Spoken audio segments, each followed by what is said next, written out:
Hey guys, Kier here, and today, as you can see by the title, this is a review on Magi / me telling you why you should read it.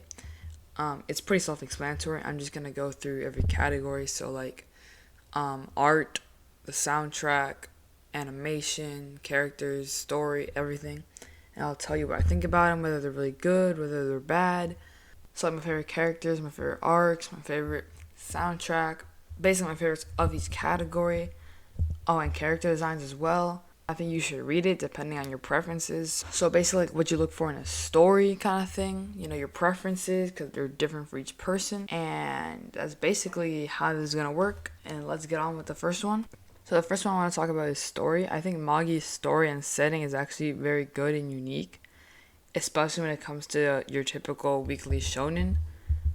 The different arcs and plot twists never got boring for me, and they don't really remind me of other series. The story itself is always bringing you back for more, with new villains, twists, or just a whole new environment.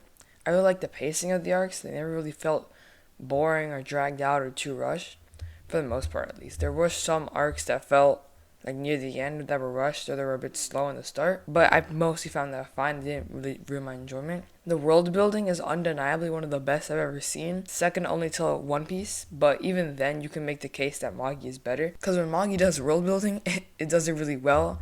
They either give you maps or they just let you explore the country with the other characters, like when they visit the country that's based off of Rome, or they just show you their culture, how the economy works, everything. And I'd say that's really emphasized in the last arc, where basically the start of the arc is just basically a politics battle. And it isn't just limited to the original Magi, the Sinbad spinoff, or at least in the anime. I haven't really read the manga yet, which is why I won't mention it much. But the anime does visit every country just like the the original, but it explores more unique countries that are closed off or not really that well known, whereas the original Magi explores the bigger countries, like the huge 3 most important countries in the world. It's nice because while they're both still in the same world, just a few years apart, it still feels like they both have a different environment.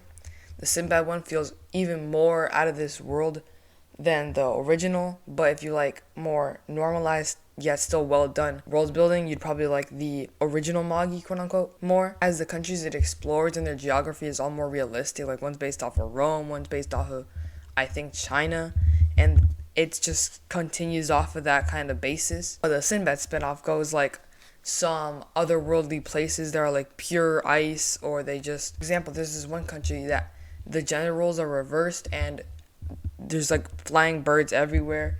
It's really crazy. But really, Magi has great world building for anyone, for any preferences. If you like more crazy, unique worlds, then you can watch the Sinbad one first. Or if you like more not normalized, but realistic, then you'd probably like the normal Magi more in terms of world building. Or all different types of environments in both of the series, and it's just both done really well. I don't think there's ever a really generic looking country. They all have their own unique aspect to it. So basically what I'm trying to get at is that Magi has one of my favorite worlds in anime and manga, as the world is done really well in both of the series.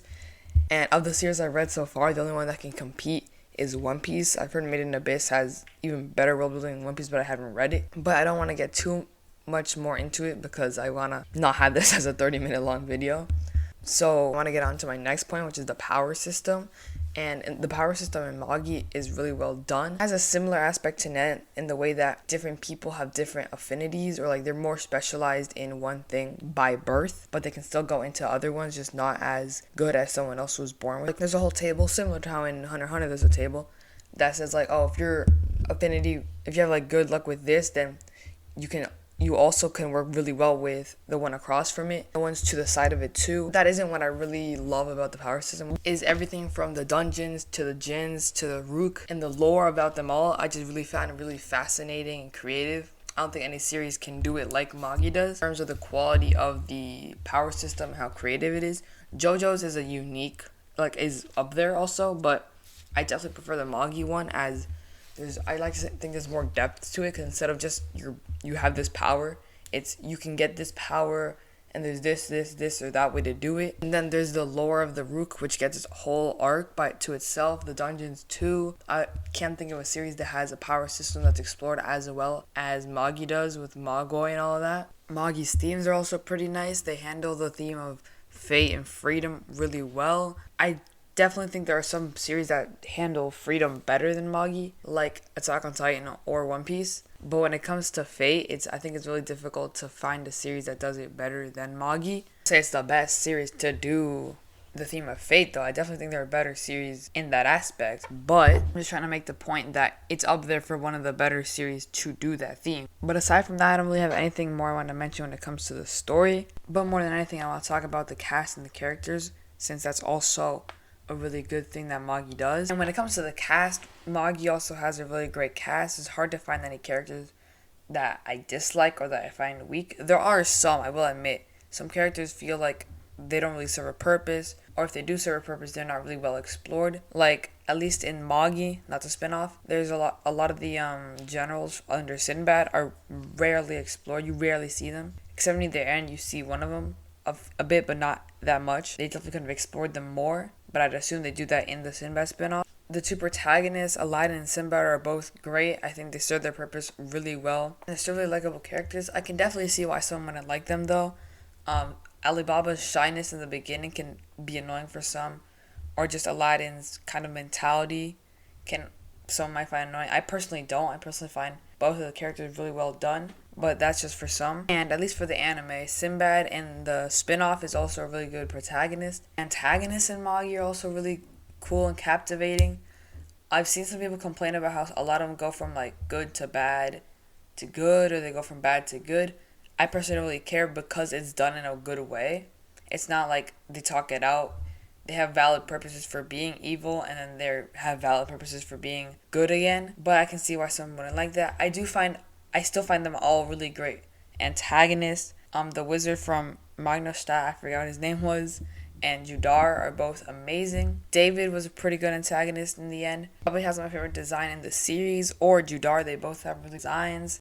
Judar is easily amongst my top 5 favorite antagonists. He's just really entertaining when he's on screen. Really interesting character. And the series just gets better when he's on screen. He's just really entertaining as a character.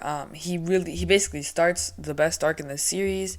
Empire wouldn't have been the same without Judar. I think anytime they were on screen with Judar, it was better than when they weren't. And the arc itself was also really entertaining. That was mainly because when Hakuryu and Judar were on screen, it just got a lot better. They're definitely probably one of my favorite duos in anime and manga. They're just a lot better when they're together than they are like separately. I definitely see hints of like their friendship or them caring about each other a lot near one of the later arcs. I won't say too much because if I say why as a spoiler, you get my point. Kasim was a really good antagonist for Alibaba's whole character, basically, especially in the beginning where he didn't feel with much depth or anything. He really helped elevate Alibaba to a new level, and I don't think Alibaba would have been the same character or the same quality of a character had it not been for Kasim. I just really enjoy all the characters in the show. Almost all the antagonists are great. There are some in the smaller arcs that just were boring, I'll admit. All do at least serve some type of purpose or help one of the other characters have an important moment of development that helps them all be just better characters. The main trio at the beginning are great, and all 4 of them at the end with Hakuryu, Aladdin, Judar, and Alibaba were just really entertaining to see together. And whenever they all connected with each other, it never felt like, oh, when this one isn't there, they aren't as entertaining. They're all equally as entertaining and just fun characters to see. I've seen all sorts of people have different favorite characters or completely different top 5s within this show, which you rarely see in other shows. It's generally like the same top 3, and maybe the top 4 or 5 change a bit. But I've seen people have someone else's favorite character not even in their top 5, or someone's favorite character not even be top 3, something like that. The only character that's consistently in the people's top 5 is Sinbad, which you've all heard of. You all probably know why, or can just predict that. To the antagonist part, it has my favorite set of antagonists. It doesn't have my favorite antagonist or my top 2, but it's the show I find to have consistently the best antagonist, or not the best, but consistently good antagonist. So my top 3 favorite characters are Judar, Sinbad, and either Aladdin or King Solomon. But you can like have 5 different top 5s and they would all make sense and be respectable. And I forgot to mention, I said my top 3 favorite arcs are the Co-Empire, Magnostad, and either the final arc or Balbad. They're both really good arcs, you just can't choose between them. Lastly, I just want to talk about some aspects that aren't as big or just good enough to deserve their own section, like for example, a story or cast. So I want to mention is the soundtrack. I definitely think Magi has the best soundtrack in any series for me. All the openings are great, the sound effects are great, the OSTs are great. The Sinbad OST is amongst my favorites. VIP is one of my favorite openings. I love all of the openings a lot, and they're all amazing. If it was like the general theme Magi has of like the 1001 Arabian Nights, I think they all, you can see them in that kind of setting or theme. Songs just fit with most of the settings and everything that happens in the series, especially their placement of like when they come, when they go. I wouldn't really say the openings or the sounds are out of place. I think they all really fit where they are. My biggest problem with the series is either the animation, which especially for its time, 2012, is actually not that good. Say it's as bad as like early Black Clover, but it's definitely not good, especially for around 2012 where there were some other shows that had better animation. It's decent, it's not bad. I'm just saying it could be way better than what it is. I'm not gonna lie to you. I've spent 3 times trying to make this. The Sinbad spinoff has it has decent animation. The animation is way better than season 1. But, I mean, not season 1, the other, what's it called? Original anime. But, I'm just trying to say that, yes, the animation for Sinbad is better. It's in 2016, so it could have been better, but I'm not really going to complain. At least it exists. So, the obvious thing is that there's no season 3, even though, like, the best arc, literally, like, 5 chapters, not even after where the anime ended. So, I gotta see the really good art. And speaking of the art, the next thing I want to talk about is the manga covers, which are just beautiful. I'd say they're good. The one with Hakuryu and Judar is probably my favorite manga cover of all time. They're not all amazing, I will admit, but most of them are really good. It's probably my favorite set of manga covers. If I were ever to buy a complete box set or something of a series, it would have to be Magi. 1, partially because I just love the series that much, and 2, because of how beautiful the covers are. Yeah, by the way, also I didn't try to talk too much about the Sinbad spinoff as I only saw the anime and I heard the manga isn't that good, but I'll have to see what for myself. I don't want to mislead you. I just want to say Magi is like what Naruto or Dragon Ball is to other people. It's what got me into anime. It was my first anime, and for that reason I'll probably never leave my top 10. That's not to say I'm completely biased, as there are other bigger creators or just people I've met that really like this series. Most likely I also recommend the series to you. But aside from that, I think I've said everything I wanted to mention for this video. Thank you all for watching. The main thing I just wanted to say was that you should definitely watch Magi, as I'd say it's a must read or must watch. That's basically it. If you liked the video, let me know what you thought down below, and have a phenomenal rest of your day.